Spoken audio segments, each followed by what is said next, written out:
guys are so far away. I'm just used to a much cozier arrangement. Hope I can shout out to you. But thank you very much, Andrew. I don't know if I can match Andrew's enthusiasm. We will try. We are panel one on day one, so there's no pressure at all, guys. And we have come from far and wide for this. So Neil and I are the bookends here. We are the Hong Kong residents. Queenie came from Dubai. JT came from Shanghai. Satheesh came from Singapore. So just for you. You know the titles, it's up there behind them, but let me just do a quick intro so that you know why they are speaking on this topic. Our topic, by the way, is looking at the transformation in investment models from ABC, asset-based cryptocurrencies. Satheesh Kumar is the founder and CEO at Kratos. He is a blockchain leader. He's very seasoned in software, and he has looked at the power of blockchain, smart contracts to solve real-world problems. He will talk to us about food, plants, and crops. It's going to be very real here. He is an MIT FinTech certified professional and a thought leader in Web3. And JT Law, is a partner at IVC, Infinity Ventures Crypto, and he previously has been working in TradFi, in Credit Suisse, Morgan Stanley, Citigroup, and he's also a co-founder of VerifyInvestor.com, which is the dominant accredited investor verification service. So that's a pretty interesting one that we can maybe talk about as well. Queenie, coming from Dubai, is the Chief Investment Officer of Quantum Capital Group, founder of the UAE's Hal Al Sauda, and she has been responsible for giving amazing returns for the fund. And at one point, the growth rates were exceeding 113% per annum. She is the founder of UAE-based Hal Al Sauda Project Management Services. She's also a senior advisor at the private office of His Highness Sheikh Ahmed Al Qasami. And this is involved in initiatives to spearhead the growth of virtual assets, digital assets. We know that the Gulf region is very active in this. So welcome, Queenie. Neil Tan is our hometown guy. He's the chairman of FinTech Association of Hong Kong. So no surprise, he's a big expert in FinTech, Web3. He's had over 20 years of experience in corporate strategy, M&A, and so forth. He's also managing partner at Tsunami Advisors, which is an advisory and consulting firm. It's dedicated to helping FinTech and Web3 firms to expand, grow, and scale in Asia Pacific. And prior to that, he was CEO of Neptune Digital, which was a startup under the Cyberport incubation program. So we already heard Cyberport is sort of the pool for growth in Web3 companies and spearheading that. So welcome, panelists. Thank you for being here. So let's plunge right in. We don't have a lot of time. We want to cover this topic well. So I'm going to start by talking a little bit about jumping into how we're looking at the rewards and the risks of asset-backed tokens or asset-backed crypto. How do these feature in your business and in your work? I'm going to start with Neil at the far end there. Yeah, I mean, I think taking a look at a baseline as far as what the definition is, ultimately what we're looking at is another term like real-world assets. I'm sure you've all heard about it. It's the sort of like trending on Google, if you will. But, you know, it covers a gamut of different types of asset classes. But ultimately if you look at it from a TradFi perspective, whether you talk about Goldman Sachs or JP Morgan, the definitions are all the alternative investments. So things like real estate, things like commodities, things like gold, you know, football teams, all the way on through to racehorses and things like that. So I think that's really what we're looking at right now.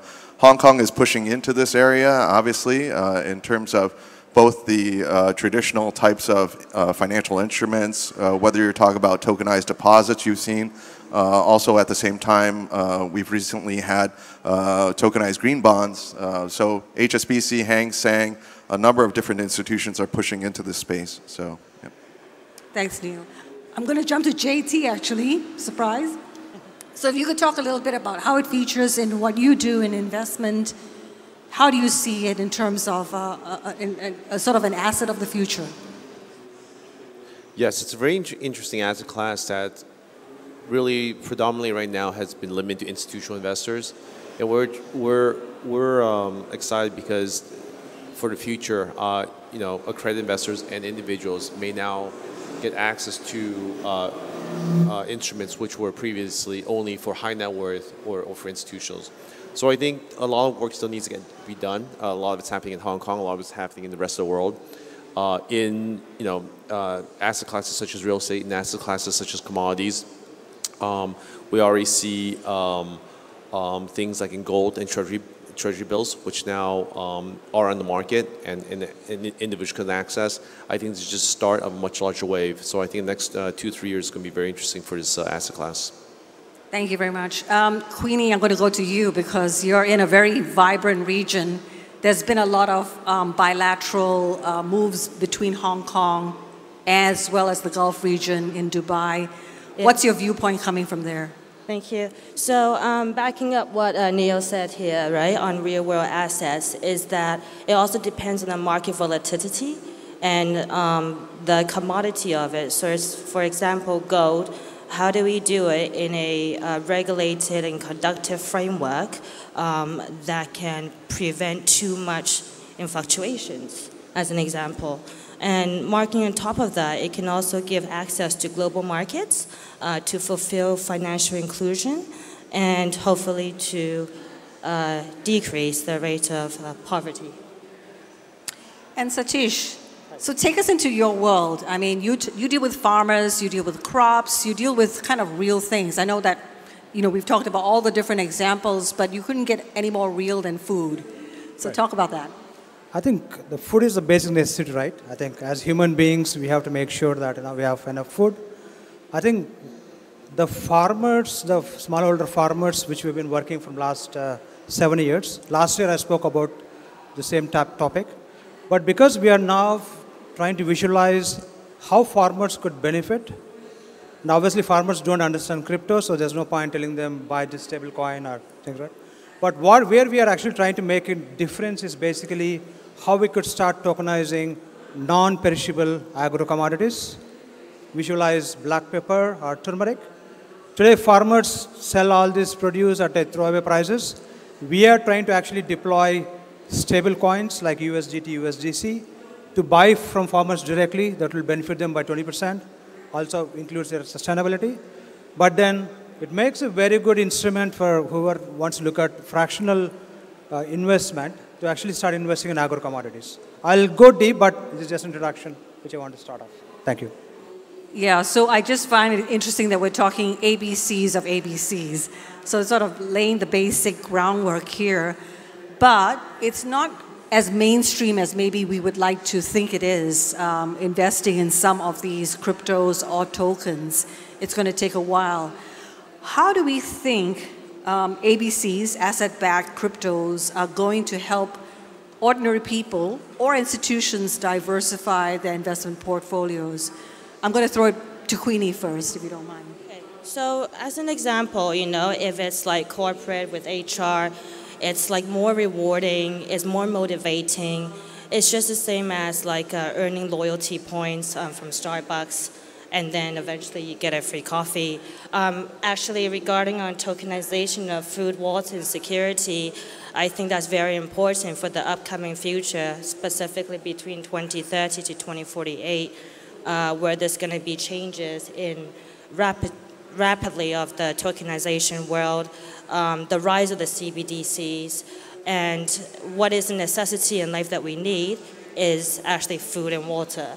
So tokenization of farmland, real-world assets, it's all digital assets as well, including tangible assets like art, commodities like gold, copper, lithium, which can give us a much more stable financial inclusion in order to have everyone have access to this, rather than only as an example of private investors.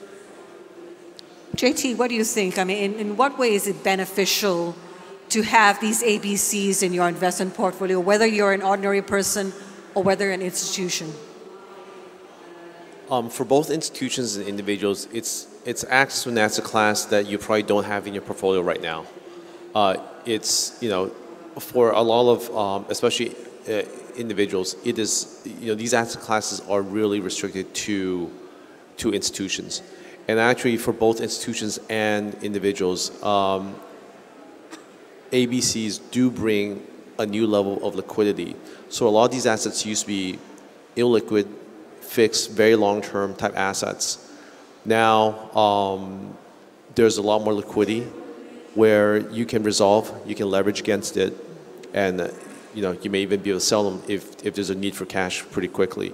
So these are things which are really game changers, and we've seen new digital assets, right, really get packaged in the way of traditional assets, i.e. ETFs, and we've seen traditional assets, i.e. gold, treasuries, actually now get repackaged as tokenized securities. So it's actually very interesting how traditional tries to aim for the new, and then the new actually comes to the institutions and the individuals in a traditional package. Thank you. Neil, what do you think? You've seen sort of lots of changes, evolutions. You've been leading at the forefront of fintech. You've seen all measures of this. Is this a new wave? Are we catching the new wave? And is it happening fast enough? Well, I mean, I guess depends on which side of the trade you're on, right? I mean, a lot of people that are sort of like in the unregulated space think this is going way too slow, right? Regulated players are, obviously they're also in that, we could always be faster, right? I mean, if we kind of look at that sort of innovation trend line. Ultimately, I think this is the way that all the markets will develop. I mean, it's kind of like, well, if you look at the different infrastructure that's inside of the marketplace already, all the TradFi is owned by different institutions and so forth, and they have control of the customers, they control the distribution, they control the products. So you have to, in some ways, work with them in terms of facilitating that 2.0 to 3.0 sort of adoption space. That's in terms of technology, that's in terms of understanding the product, but ultimately what it is what does the customer want, right? Because I think if we can't focus, we always talk about it, whether, at HSBC or inside of 3.0, is like, what does the customer want? The customer wants access to different asset classes that they had previously no access before. So that type of accessibility is number one. Number two is like, all right, well, how do I get liquidity onto the platform? This is also a huge issue for RWAs. If you've been inside of this space, you know how difficult it is. Some people say, we've facilitated a transaction of tokenized bonds X, Y, and Z, but they weren't able to actually facilitate a market transaction.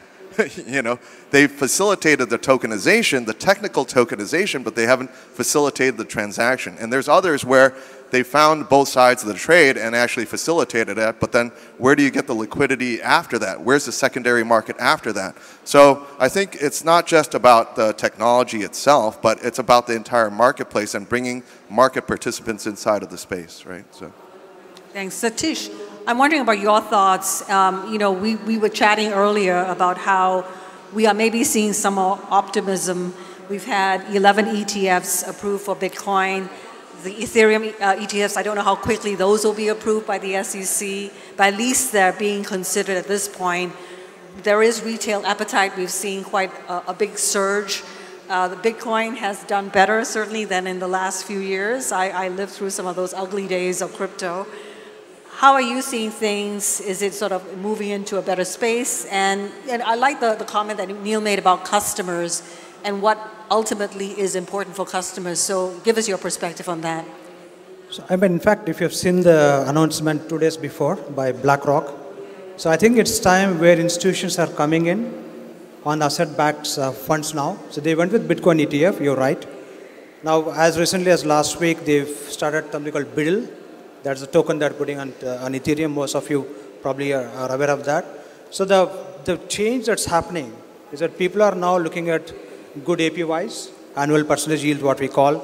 So we used to get 2% APY or 3%. Now people are looking for 6% or more. Now the only way to start looking at is to now start having tokenizing all the assets there. So we're talking about T-bills and other instruments coming in. Where we took this stance is basically where we could introduce a new asset class. is the commodity space here. It's going to take a while before people understand need for custodians, which is very, very important. A lot of people don't understand why custodians matter in a real world asset. And that's going to take some kind of education there. I think once this started out, I think in the next year we see a lot of things coming out. And this year with the bull run starting, I'm sure people are now looking at alternative asset classes to start investing. That's my view, basically. Can I stick with you? And, you know, we've talked about different kinds of assets that can be tokenized. It almost feels as though anything can be tokenized. I mean, is that a reach or is that true? Can anything? We've heard about the green bonds, obviously, in Hong Kong. That seems quite sensible. Green bonds, sustainability, yeah, of course. But is there anything, a very unusual use case that you've come across in your work? No, I think because we have been in the food space, whenever I talk about can we tokenize black pepper, and people give me a weird look, right? I would agree. I would not think of tokenizing black pepper. I mean, right. Art, I mean, we saw that there's a Sotheby's digital art exhibit right outside. Course, right. So we've sort of gotten used to that idea of art, you know, sort of being in the digital world as well as in the real world. Black pepper, I have to confess, until I met you and heard about it, I had not thought about tokenizing black pepper. Black pepper, right? So, and turmeric. So these two classes, I know everybody uses on a daily basis, right? People need turmeric for curries, and of course, I'm from India. You know, we have turmeric in any dish, whatever we use, and black pepper, right? Now, when we have been working in the last 5 to 6 years with farmers directly, so that's where we specialized in. Now, they came back and said, you know, now we are selling black pepper at throwaway prices. Can we do something about it? So we work with the cooperatives, and we said, okay, the problem there, today, financial institutions or any investors out there, they don't want to back something that is growing, right? It's a pre-harvest stage. So we have actually started connecting all the dots. I said, now we can give a proof of growth of pepper. Pepper is a perennial crop. It's growing for 30 years. And then there's something going to come up, right? So can we use a derivative saying that, okay, I'm going to buy $1 million worth of pepper, move it to a custodian, which is a bonded warehouse, for example. Now I know that it's tangible, right? I can actually verify that I have black pepper. So imagine this as a warehouse. I put in 100 MT of black pepper. I can prove to the world this is actual real asset, and that's going to give a 30% yield. So that's where we have connected capital from the stablecoin liquid staking. We've tokenized black pepper, and it becomes a new asset class now. Actually higher, safe. In fact, we are committing 12% APY. No other asset class gives you that kind of returns. Well, as someone who likes black pepper and turmeric, I'm glad that we have a secure situation here. Can anyone else on the panel top that? Is there a more unusual case of a real world, I don't know if you call black pepper assets, I guess they are, something that's real world tokenized? Does someone else have an example of something quite unusual, something you wouldn't normally think about? JT. Yeah, I'll throw in an example. There's a company that's actually based out in Europe, and the founder is an enthusiast of sports and exotic cars. So what they've done is they will go select a rare or limited edition sports car, and they will syndicate a number of investors and basically take this sports car, as they believe it's an asset that increases in value. They will come up with enough money to purchase that asset and pay for its operating costs to store it and insure it into a warehouse for, let's say, a period of time, let's say 5 years.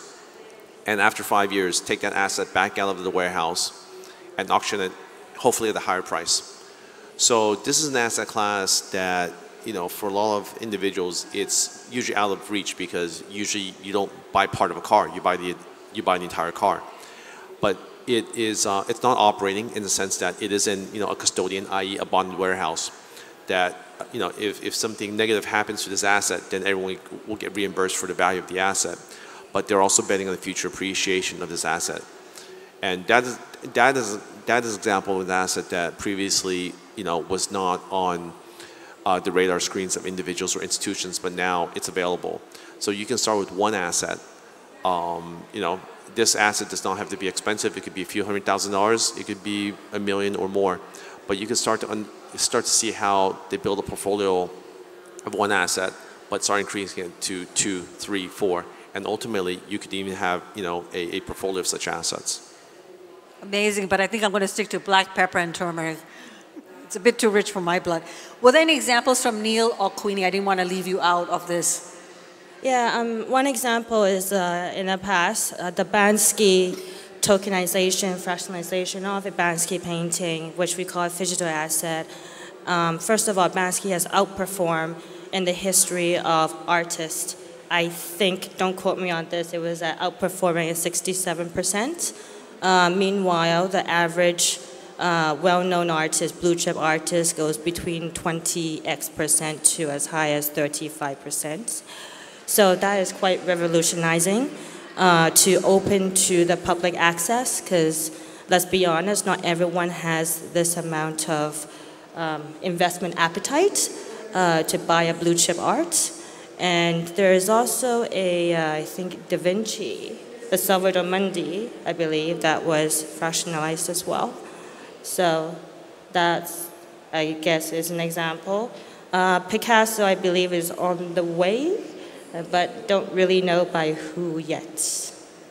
Affordable art, right? Something like that. Neil? Yeah, I would say, I mentioned it already earlier, as different racehorses, people that are going down to Australia and signing deals with different farms where they're raising different types of racehorses, and then fractionalizing those. Obviously, they have the entire cost of raising that horse to, maturity, and also access to the different winnings of that horse. So there's a bit of a business model inside of that to try to develop this. And, again, it's something that people typically don't have access to, and once you fractionalize it, once you tokenize it, they're able to access it, also have the benefits of it, and also have bragging rights about it. So I think this is one of the key points. Amazing. So the sky's the limit, literally. Can we now shift gears a little bit? I mean, it's nice to keep thinking about all the many things that we can tokenize, everything's out there. But can we talk about risks? Because this came up in the speech earlier. And of course, Hong Kong is always looking at investor protection, very, very important. Managing risks. We've already seen too many situations that fail that probably shouldn't have failed. But now I think everyone's a little bit wiser. So I wondered if Queenie could talk a little bit about the risks, and then let's have Satheesh jump in also, and how it's actually used to help with the risks. Queenie. Okay, so let's start on a positive note before we dig into the risk and mitigating risk. The positive note is that anything on blockchain is promoting transparency, provenance, and governance. So that being said, everything can be traceable, and you do need a special talent to do this, but it can be done. Now, deep diving into the risk part, we can start with taxation transactions. We can start with money laundering. How do you prevent it? Because it's anonymity. Then you go into the whole form of, let's say, digital identity. Then you go into the platforms where do you have the KYC, KYB procedures. So it's like, what is the most accommodating, conductive framework that can be set by the regulators that can be the bridge between the old money and the new money, with the fact that ZKP is implemented as well, zero proof knowledge. So, and then the whole investor protection, which Mr. Joseph Chan mentioned earlier today, is protection against fraud as well. So how do we do that in the most accommodating way? And I believe it takes a global standpoint, global regulatory, as regulatory is different from jurisdiction to jurisdiction, to make this happen. Once this happens and set, then hopefully we can lead by responsible innovation, and everything will be much better to be in a form of financial inclusion and giving the transparency, the stability of the value, and also the economic growth. And this would be extremely beneficial in our current climate crisis, actually also bringing up the least developed countries. Thank you, Satheesh. What does risk look like for black pepper and turmeric? Yeah, I'll take a real world case, right? And this has been happening from so many years in trade finance. I think we should look at the perspective of what happens when we put an asset in a warehouse. So the instrument is called warehouse receipt. That's what, so I can go to a bonded I put them in paper and ask him, can you give me a proof? He says, okay, this is a warehouse receipt. Take it, and you can go and tokenize. Now, the problem is, if you have a bad party in the ecosystem, we have a warehouse provider that is giving multiple warehouse receipts for the single asset that's there, right? So we have a 10 million worth of asset in a warehouse, and you've got 100 million worth of warehouse receipts. So how do we bring in that transparency, right? Because the tokens are actually backed by the warehouse receipt, and which is proving that there's a paper. Now, if there are 10 warehouse receipts, there's no way that there's value for the asset that's going to create. That's the reason why I keep emphasizing the custodians should be part of something like a proof of stake, where they stake their own tokens. If they come out with a fake warehouse receipt, they are going to lose all the tokens, which means that's some way we could actually stop the defraud that's happening there. So that's, I think, one possible solution where we could de-risk any of the assets coming out. Thank you, Satheesh. Let's now look at regulatory and legislative challenges, because that's certainly an area, a barrier, if you can say, for ABCs. And if I could bring in JT on that, Queenie kind of referred to it. She talked about how regulations obviously vary from jurisdiction to jurisdiction.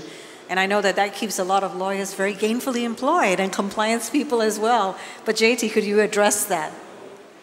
Yeah, I think if we look at what's happened in this industry last 2 or 3 years, especially after the downturn, I think it's very clear that legislation, regulation is necessary. People and companies do not self-govern very well. That being said, generally, it is hard to regulate. It requires a lot of in-depth understanding of many different factors, i.e., what do regulators know about black pepper in a warehouse? And that really complicates things, right? Because they try to come up with a law or framework that applies to everything, but nothing applies to everything, right? Is it a commodity asset? Is it a specific asset? Is it something which is very high in operating? Is it something that's very digital? Something very virtual? And really no one rule fits all. That being said, I think a lot of progress is being made. I think a lot of the regulatory issues, or at least a lot of the regulatory risks, not regulatory risks, industry risks, has exposed itself. A lot of pretty high-profile failures that really showed counterparty risk, operating risk, even risk in governance. And I think a lot of those bad actors have been punished. And I think it's a good time to start anew. And I think it's quite obvious that people are a little bit more aware about what they're doing from the startups, as well as much larger financial players that are approaching the space. Everyone is taking a lot more of a cautious approach. Queenie, I think to add to what you said earlier about risks, I know you brought up there are certain positive aspects of it, but anything more to say about regulatory and legislative? I think another way of doing it is because there's no really confirmed regulatory framework to surface for all of these asset-backed crypto. One way is to think about enforcement actions. So what is responsible innovation to begin with, and what do you do with the other projects which are not irresponsibly produced, right? Heavy financial penalties and the closure of the project. In the crypto space, we've had the failure of FTX, SBF, 3AC, and others so forth. So it's like learning from mistakes. We should be better at this today, and in hope that it can also help support the upcoming future, because there's going to be massive creativity for new business activities, which would then promote the growth.